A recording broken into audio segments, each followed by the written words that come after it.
Welcome to day 11 of reading a chapter of the Bible every day. I am reading from the NLT translation, the New Living Translation, and you are welcome to listen to me read or to, better yet, read along with me. So let's get right into day 11, Genesis 11. At one time, all the people of the world spoke the same language and used the same words. As the people migrated to the east, they found a plain in the land of Babylonia and settled there. They began saying to each other, "Let's make bricks and harden them with fire." In this region, bricks were used instead of stone, and tar was used for mortar.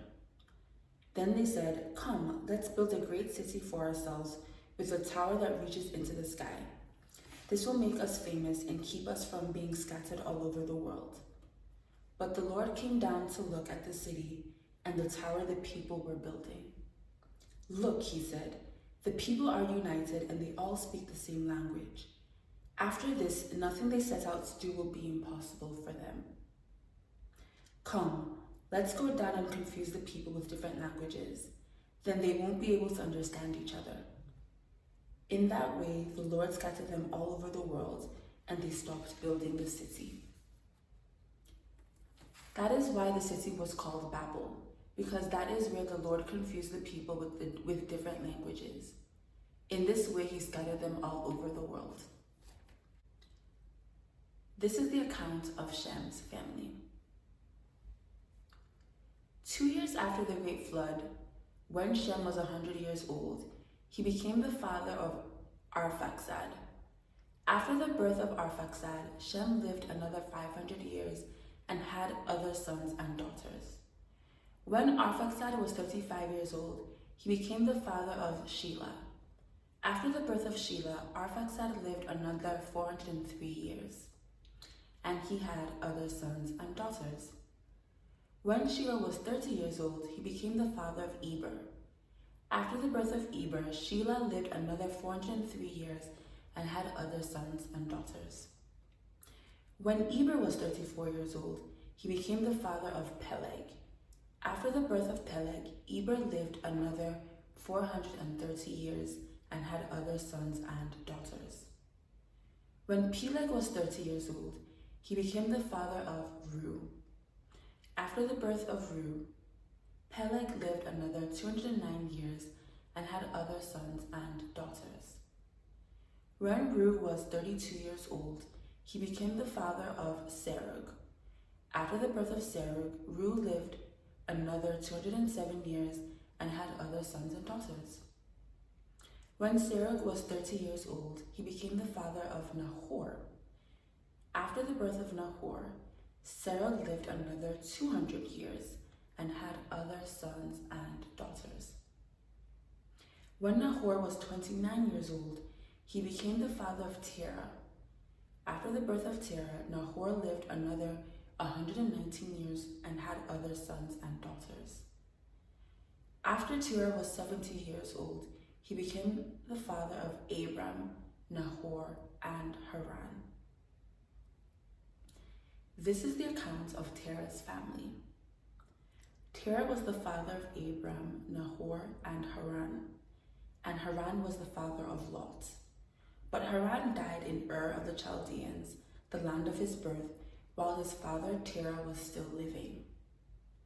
Meanwhile, Abram and Nahor both married. The name of Abram's wife was Sarai, and the name of Nahor's wife was Milcah. Milcah and her sister Iscah were daughters of Nahor's brother Haran. But Sarai was unable to become pregnant and had no children. One day, Terah took his son Abram, his daughter-in-law Sarai, his son Abram's wife, and his grandson Lot, his son Haran's child, and moved away from Ur of the Chaldeans.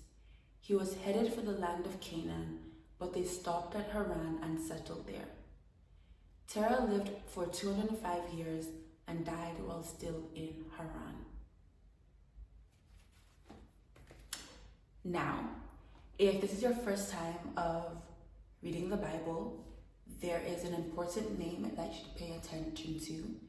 in Genesis chapter 11, and that name is Abram. Abram is later has his name changed from that to Abraham, and Abraham is